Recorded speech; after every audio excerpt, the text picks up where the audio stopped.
नमस्कार, मैं हूं श्वेता सिंह। आप देख रहे हैं आज तक। इंतजार कीजिए, अच्छे दिन आएंगे। बजट आने वाला है। चुनावी वादों के मुताबिक जनता को मोदी सरकार से एक ऐसे बजट की उम्मीद है जो वाकई अच्छे दिन लेकर आए। लेकिन क्या ऐसा होगा? क्या जनता की उम्मीदों पर इस सरकार का पहला बजट खरा उतरेगा?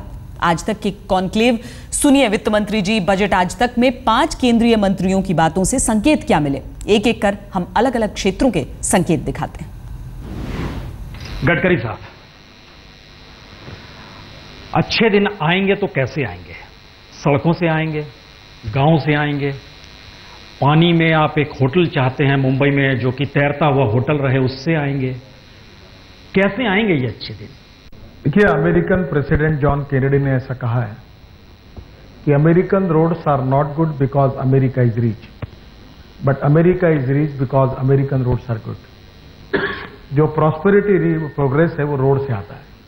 मैंने प्रधानमंत्री ग्राम सड़क योजना जब बनाई तब नाबार्ड के चेयरमैन, रिजर्व बैंक के डिप्टी गवर्नर मेरे कमेटी में थे। तब उन्होंने कहा कि हर गांव को अगर रोड बन जाएगी तो देश में 1,10,000 करोड़ का जीडीपी बढ़ेगा। हर साल जो 2-3 महीना का ये पीरियड होता है, जून, जुलाई, अगस्त, सितंबर, 3-4 महीना का, इस पीरियड में ये समस्या उत्पन्न होती है। अभी हमने जो हमारे दिमाग में है, पता नहीं मतलब उसको हम कर पाएंगे कि नहीं कर पाएंगे, लेकिन हमारे पास में 2-3 चीजें हैं। एक तो एसेंशियल कमोडिटी एक्ट है। चलिए, एसेंशियल कमोडिटी एक्ट जो है, एक prevention of black marketing act है। अब दोनों में बहुत अधिकार दिए गए हैं। हमारे पास में 22 एसेंशियल कमोडिटी है, लेकिन काफी पावर है। लेकिन दिक्कत क्या है कि सारा का सारा पावर जो है स्टेट के पास में वेस्टेड है। देश में एक उत्साह का माहौल है विकास के लिए, कुछ नया करने के लिए, और एक ऐसे परिवेश के निर्माण की अपेक्षा है जिसमें देश को आगे बढ़ने का और अवसर मिल सके।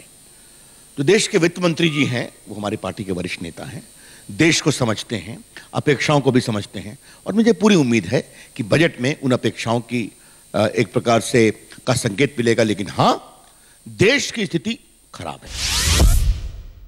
मुझे लगता है कि जिस प्रकार से सपोर्ट मुझे अन्य मंत्रियों से मिला है, जिस प्रकार से एक इंडिपेंडेंस मिली है माननीय प्रधानमंत्री जी द्वारा के विषयों को समझना, विषयों के ऊपर अच्छा अध्ययन करना और विषयों का सॉल्यूशन निकालना, उसके ऊपर समाधान करना लोगों का, उसके लिए मेरे अफसर, मेरे तीनों डिपार्टमेंट जो आज एक सिनर्जिस्टिकली काम कर रहे हैं, एक परिवार के रूप में काम कर रहे हैं, मुझे पूरा विश्वास है कि हम अपना लक्ष्य आने वाले दिनों में पूरा कर। पेट्रोल डीजल के बढ़ते दाम, बढ़ती महंगाई के बीच मोदी सरकार के लिए एक लोक लुभावन बजट बनाना बहुत बड़ी चुनौती है। इंतजार कीजिए, अच्छे दिन आएंगे के तर्ज पर कानून मंत्री रविशंकर प्रसाद ने आज तक के कॉन्क्लेव में भी आश्वासन यही दिया कि विकास लाने के साथ साथ विश्वास भी जगाएगा ये बजट। बजट को लेकर जनता में बहुत आस है।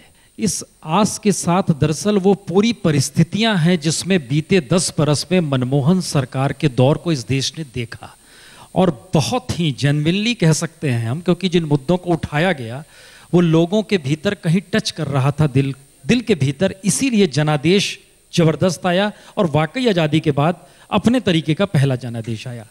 तो क्या उस बजट में जो आने वाला है उसमें इसकी कोई खुशबू होगी? देखिए वाजपेयी जी, देश में एक उत्साह का माहौल है विकास के लिए, कुछ नया करने के लिए, और एक ऐसे परिवेश के निर्माण की अपेक्षा है जिसमें देश को आगे बढ़ने का और अवसर मिल सके। तो देश के वित्त मंत्री जी हैं, वो हमारी पार्टी के वरिष्ठ नेता हैं, देश को समझते हैं, अपेक्षाओं को भी समझते हैं, और मुझे पूरी उम्मीद है कि बजट में उन अपेक्षाओं की एक प्रकार से का संकेत मिलेगा। लेकिन हां, देश की स्थिति खराब है। अब मैं इससे नहीं बोलूंगा क्योंकि केंद्रीय मंत्री के रूप में मेरी सीमाएं हैं, लेकिन देश की स्थिति खराब है। आनंद शर्मा जी, इसमें एक महक आ रही है कि विरासत में बहुत खराब स्थिति मिली है सरकार। ये आप कह रहे हैं, आपने शुरुआत इससे संकेत हमें यही आपने शुरुआत इससे करी है। पहली बात तो आप किस तरह से इस निष्कर्ष पर पहुंचे, किस अर्थशास्त्री ने आपको बताया कि हालात खराब है? रविशंकर प्रसाद जी सरकार के मंत्री हैं, जाहिर बात है कि वास्तविकता को समझते हुए, तंगी या जो चुनौतियां उसको देखते हुए ये उस पर अपनी सीमित बात इन्होंने रखी। बुनियादी बात एक, ये आपका कथन और कहना कि पूरे 10 बरस देश बर्बाद हुआ है, ये देश को गुमराह करना है। इससे आपको मैं चेताना चाहता हूं, ये अच्छी बात नहीं है, ना ही न्यायोचित है। हिंदुस्तान कहां था 2004 में, मैं बताता हूं। 2004 में भारत की जीडीपी 500 बिलियन डॉलर थी, हम 2 ट्रिलियन डॉलर छोड़ के गए हैं। 100 बिलियन का फॉरेन एक्सचेंज रिजर्व था। जब तेल की कीमत $26 थी 1 बैरल की, हम $120 तक देख के भुगत के गए हैं पूरे 5 बरस में, और 315 अरब डॉलर का छोड़ के गए हैं खजाना फॉरेन एक्सचेंज रिजर्व का। हम करंट अकाउंट डेफिसिट को नीचे लाकर बड़ी चुनौतियों की हालत में 2.1 पर छोड़कर गए हैं। जो वित्त मंत्री हैं, हमारे मित्र हैं, वरिष्ठ हैं, जब वो भारत के वाणिज्य मंत्री थे तो $63 बिलियन भारत का एक्सपोर्ट था। उस समय वास्तविकता को जानते हैं अगर आप, तो ग्लोबल हेडविंड्स थी, दुनिया की आर्थिक स्थिति बहुत अच्छी थी, कोई वित्तीय संकट, आर्थिक संकट दुनिया के सामने नहीं था। यूपीए 2 के पूरे 5 साल एक गंभीर विश्व के संकट में गए हैं। एक दिन भी नहीं हुआ जब उस संकट से हम उभरे हों।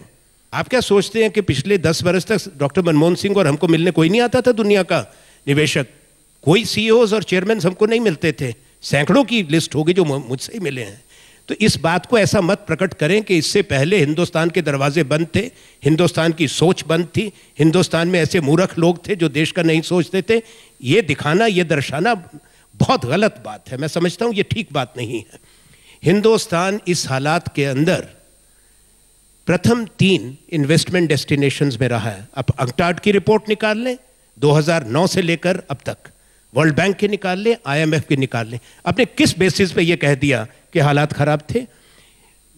एनडीए सरकार के समय में सन 2000 से 2004 तक $19.63 बिलियन FDI आई थी। ये वास्तविकता है। बाकी भारत में अगर आप देखें 2000 से लेकर अब तक तो $327 बिलियन FDI आई है, जिसमें से $205 बिलियन यूपीए 2 में आई है जब इकोनॉमिक क्राइसिस और फाइनेंशियल क्राइसिस था। तो या तो आपके पास कोई आंकड़ों की जानकारी नहीं है या बताना नहीं चाहते। मैं बड़े सम्मान से निवेदन करना चाहता हूं, भाई चुनाव हो गया, नतीजा आ गया, संवेदनशील विषय थे, कुछ खामियां होंगी, गलतियां होंगी, कुछ दुष्प्रचार भी होता है, पर अब चुनाव खत्म हो गया। एक सरकार आई है, अपना जनमत लेके आई है, जिसको हमने स्वीकार किया बड़ी विनम्रता के साथ। पर अब हम सरकार में नहीं हैं। हर चीज के लिए आपके आज भी सिर में दर्द हो जाए, पेट खराब हो जाए तो मनमोहन सिंह जी और कांग्रेस पार्टी और आनंद शर्मा जिम्मेवार हैं। इस बात को बंद करिए। अब आपको जिम्मेवारी मिली है, आप काम करिए। जो अच्छा काम करेंगे देश के लिए, आपको हमारा सहयोग मिलेगा। इतना बेहतर काम किया मनमोहन सिंह जी ने, देश को जिस स्थिति में छोड़कर गए। क्या ये भारतीय अर्थव्यवस्था की त्रासदी है कि इस देश में इकोनॉमिक परिभाषा हम चुनाव में जीत हार के जरिए देते हैं? देखिए, मुझे एक बात कहनी है, हम और आनंद शर्मा मित्र हैं। नहीं तो लगातार लग रहा है। एक मिनट सुनिए सुनिए सुनिए सुनिए, बिल्कुल 1 मिनट मुझे बात करने दीजिए आप। और हम लोग टीवी पर बहुत भिड़ते भी रहे, और ये आर्थिक विषय पर जो इनके आंकड़े हैं उसका जवाब मेरे पास भी है और मैं खूब दे सकता हूं। लेकिन आंकड़ों के जाल में अपने दूसरे मित्र पुण्य प्रसन्न वाजपेयी और आज तक के दर्शकों को नहीं फंसाना है। लेकिन एक बात जो इन्होंने कही कि दुष्प्रचार से हम हार गए, मेरे अच्छे मित्र हैं। एक मिनट, मैंने आपको इंटरप्ट नहीं किया। कांग्रेस पार्टी 44 पर आ गई है। इसको कुछ सोचने की जरूरत है कि नहीं? कांग्रेस पार्टी को, कांग्रेस पार्टी का खाता किसी प्रदेश में 10 नहीं पहुंच सका है। ये कहीं सोचने की जरूरत है कि नहीं? देखिए, राजनीति में इनका भी लंबा जीवन है, छात्र जीवन से मेरा भी लंबा जीवन है। हम दोनों ने देश के चुनाव को पिछले 30-35 साल से नजदीकी देखा है अपने स्टूडेंट लाइफ से। इस पूरे चुनाव के महत्व को समझने की जरूरत है, और देश ने जो ये बता रहे हैं उसको विश्वास नहीं किया, या जो ये बता रहे हैं वो जमीन पर दिखा नहीं। यही है देश की त्रासदी। देश इतना परिपक्व हो गया है कि वो देखना चाहता है जो आप बता रहे हैं वो जमीन पर दिखता है कि नहीं दिखता है। और ये देश अपेक्षा करता है हमसे और मैं कहूंगा कि शायद उन्होंने नरेंद्र मोदी में इतना विश्वास इसीलिए प्रकट किया, ये नहीं पसंद करेंगे, इनका अधिकार है, मैं सम्मान करता हूं, उन्होंने जो कहा वो गुजरात की जमीन पर दिखाई पड़ा था। कुछ कमियां वहां रही होंगी, लेकिन जनता ने उसको देखा जमीन पर, और उसी आशा से उनके प्रति यह अपेक्षा हुई कि इतनी बड़ी मेजॉरिटी आई है कि यूपी में 80 में 73, बिहार में 40 में 31, और कई प्रदेशों में कांग्रेस को एक भी नहीं मिला। अगर यह कहना है कि हम हार गए, उसमें दुष्प्रचार का भी कारण था, तो आनंद जी मुझे क्षमा करिएगा, कहीं ना कहीं ये देश की जनता के मत का भी अपमान है। अरे भैया हो गया, पर इससे पहले के कोई सारी बुद्धिमता इससे पहले कभी थी नहीं। जवाहरलाल नेहरू से लेकर आज तक सारा ज्ञान नहीं था। पहली बार मतदाता बुद्धिमान हुआ, इससे पहले मतदाता की बुद्धि भ्रष्ट हो गई थी। ऐसा मत दिखाइए, आपके हनीमून के दिन है, खुश रहो। एक आखिरी कमेंट खाली कर दीजिए कि 10 तारीख बजट जी, आप बजट के भीतर क्या ये कोई नहीं जानता है, लेकिन मैसेज क्या होगा इस देश के लिए 10 तारीख को? मैसेज होगा देश की स्थिति का संकेत, भविष्य के लिए आशा, हिंदुस्तान को आगे बढ़ाने का रोड मैप, ये तीनों का संकेत होगा, ऐसा मुझे पूरा विश्वास है। बहुत बहुत शुक्रिया, बहुत बहुत धन्यवाद। अब हम आपको सुनाते हैं कि कैसे आज तक के कॉन्क्लेव बजट आज तक में विकास के नक्शे को सड़कों के ताने बाने से देश के दिल में बसाने की बात कही केंद्रीय सड़क परिवहन मंत्री नितिन गडकरी ने। देश में सड़कों के जरिए तरक्की का दावा करते हुए उन्होंने भी कहा कि अच्छे दिन आएंगे। गडकरी साहब, अच्छे दिन आएंगे तो कैसे आएंगे? सड़कों से आएंगे, गांव से आएंगे, पानी में आप एक होटल चाहते हैं मुंबई में जो कि तैरता हुआ होटल रहे, उससे आएंगे, कैसे आएंगे ये अच्छे दिन?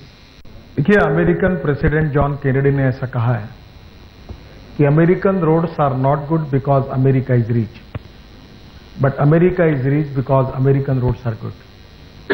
जो प्रॉस्पेरिटी प्रोग्रेस है वो रोड से आता है। मैंने प्रधानमंत्री ग्राम सड़क योजना जब बनाई, तब नाबार्ड के चेयरमैन, रिजर्व बैंक के डिप्टी गवर्नर मेरे कमेटी में थे। तब उन्होंने कहा कि हर गांव को अगर रोड बन जाएगी तो देश में 1,10,000 करोड़ का जीडीपी बढ़ेगा। वैसे ही मैं आपको विश्वास दिलाना चाहता हूं कि रोड से एग्रीकल्चर सेक्टर को भी फायदा है, सर्विस सेक्टर को भी फायदा है, इंडस्ट्री को भी फायदा है, नए रोजगार निर्माण होंगे। और मैंने ये तय किया कि 2 साल के अंदर हर दिन में 30 किलोमीटर रोड बनेंगे। इतनी लेंथ को मैं बनाने का टारगेट रखकर काम करूंगा। तो इसलिए रोड के सेक्टर में अच्छे दिन आएंगे, ये मैं आपको विश्वास के साथ बताना चाहता हूं। जिंदगी महंगी होगी, गाड़ियां सड़क पे दौड़ेंगी, और आप अभी लड़ाई बड़ी न्यूनतम की लड़ रहे हैं, आलू और प्याज की लड़ाई लड़ रहे हैं। लेकिन ये जो चकाचौंध है सड़कों के जरिए जो आप कह रहे हैं, ये आपको लगता है कि संभव है हिंदुस्तान में? देखिए, मैं तो इतना विश्वास आपको दिला सकता हूं कि मैंने आज तक मेरे जीवन में जब जब मंत्री था और जो बात मैंने कही, तब उसके बाद कोई पत्रकार मुझे आगे सवाल नहीं पूछ सका। इसलिए मैं आपको भी नम्रतापूर्वक कहना चाहता हूं कि मैं क्या कह रहा हूं ये मैं समझता हूं, क्या करना चाहता हूं ये मैं समझता हूं, और जो मैं कह रहा हूं मैं करके दिखाऊंगा, ये विश्वास दिलाऊंगा। हाँ, प्रॉब्लम्स है, अड़चने हैं। कमलनाथ जी का भी पहले मंत्री थे, अड़चने हैं। अड़चने ये है कि लैंड एक्विजिशन नहीं होती, फॉरेस्ट एनवायरनमेंट का क्लियरेंस नहीं मिलता, रेलवे के आरओबी के क्लियरेंसेस 3-3 साल नहीं मिलते, 109 रेलवे आरओबी अभी हमारे पेंडिंग पड़े हुए हैं। लैंड एक्विजिशन 10% हुई है, प्रॉब्लम्स है। और फॉरेस्ट एंड एनवायरनमेंट ने अनेक प्रोजेक्ट के कारण क्लियरेंस न देने का प्रोजेक्ट लटके हुए हैं।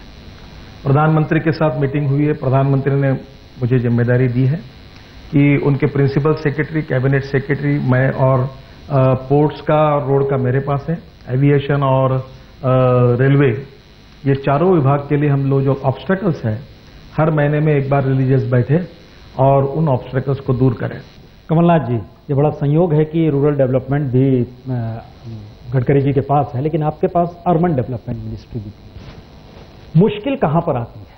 सिर्फ लैंड एक्विजिशन मैटर करता है, या इस देश में एक पैरेलल तरीके से डेवलपमेंट हो जाए ये मैटर करता है? मुश्किल कहां पर है? लैंड एक्विजिशन राज्य सरकार के माध्यम से होता है।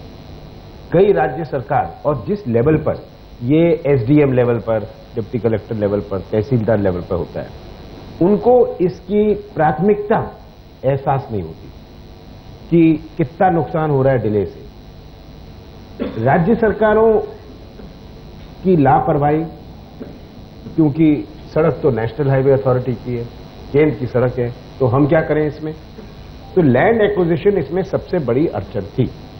दूसरी चीज है प्रोसेस कि इसके जो अप्रूवल्स हैं, आरओबी की बात करी नितिन जी ने, ये बात सही है, पर जो प्रोसेस एनएचएआई के अंदर भी था कि यहां से यहां जा रहा है, यहां से मामला यहां घूम रहा है। अभी मेरे ही क्षेत्र में छिंदवाड़ा में ही 2 नेशनल हाईवेज का निर्माण हुआ, एक का चल रहा है, एक का समाप्त हो गया, एक का लगभग समाप्त होने वाला है। ये सबसे मैं कहता हूं ये इतिहास बना है देश में, इतनी जल्दी कोई नेशनल हाईवे नहीं बनेगी और उस क्वालिटी की। ये कैसे संभव हुआ? क्योंकि खुद में खड़े होके लैंड एक्विजिशन हो जाए, उनको सही मुआवजा मिले। गडकरी जी, इसलिए लोग सोचते हैं बार बार आप पॉलिटिशियन नहीं है, आप बिजनेस पर्सन है। ये तो मेरे साथ सबसे बड़ा अन्याय है। या आपके मीडिया वाले कोई आते नहीं, कोई देखते नहीं। मैं सेवा प्रकल्प चलाता हूं। मुझे महाराष्ट्र सरकार ने, कांग्रेस की सरकार ने नक्सलाइट बिल में 550 एकल विद्यालय चलाने के लिए हमारी संस्था को पहला पुरस्कार दिया। आपको दिल्ली में कोई सेवा विकास का काम करने वाला आदमी दिखता नहीं। और मेरे काम को आपकी संस्था को पंडित दीनदयाल उपाध्याय एकल विद्यालय करके वो संस्था है नागपुर में। मैं बायोफ्यूल में काम करता हूँ, ऑर्गेनिक फार्मिंग में काम करता हूँ। और मेरे विकास काम को आप बिजनेस प्रोजेक्ट करके, मुझे एक नेता ने कहा कि मैं देखो आपको बताने में मुझे संकोच नहीं, मेरे आईक्यू की कीमत 200 करोड़ रुपए महीने की है, पर मैं बिजनेस करता नहीं, मैं बिजनेसमैन नहीं हूं। मैं अपने टैलेंट को यूज करके जहां किसान आत्महत्या कर रहे हैं वहां वाटर कंजर्वेशन में, ऑर्गेनिक फार्मिंग में, बायोफ्यूल में काम करके लोगों को मदद करता हूं। ना मैं बिजनेसमैन हूं, ना मैं था, ना मैं होना चाहता हूं। मैं अपने दिमाग का उपयोग करके रोजगार को निर्माण करना चाहता हूं, गरीबों की स्थिति को सुधारना चाहता हूं। उससे कुछ मुनाफा भी मिल जाए वो भी चलेगा। मेरे पास मुनाफा है नहीं, अगर है मुनाफा तो आपको डोनेट कर देता हूं। यही तो आपकी आदत खराब है। देखो मैं संकोच नहीं करता। नहीं, क्यों ये सवाल खड़ा हो गया कि अरे ये आप लोग स्टडी नहीं करते हैं। नहीं, ये सवाल क्यों खड़ा हो गया कि conflict of interest as a minister आप उन कंपनियों के साथ खड़े हो जाते हैं जो आपके अपने हुए हैं? पहली बात तो ऐसी है कि यू टेल मी कौन सी कंपनी मैंने खड़ी की और कहाँ कॉन्फ्लिक्ट खड़ा हुआ। पूर्ति जो आपने खड़ी की, पूर्ति आपने खड़ी की। देखो आपने बाद में छोड़ दी। छोड़िए, एक समझिए। महाराष्ट्र में कोऑपरेटिव में अनेक इंडस्ट्री खड़ी हुई है। एनसीपी की है, कांग्रेस की है। ये उत्तर प्रदेश बिहार में हुई नहीं है, मध्य प्रदेश में नहीं है। Politics is a instrument of socio economic reform.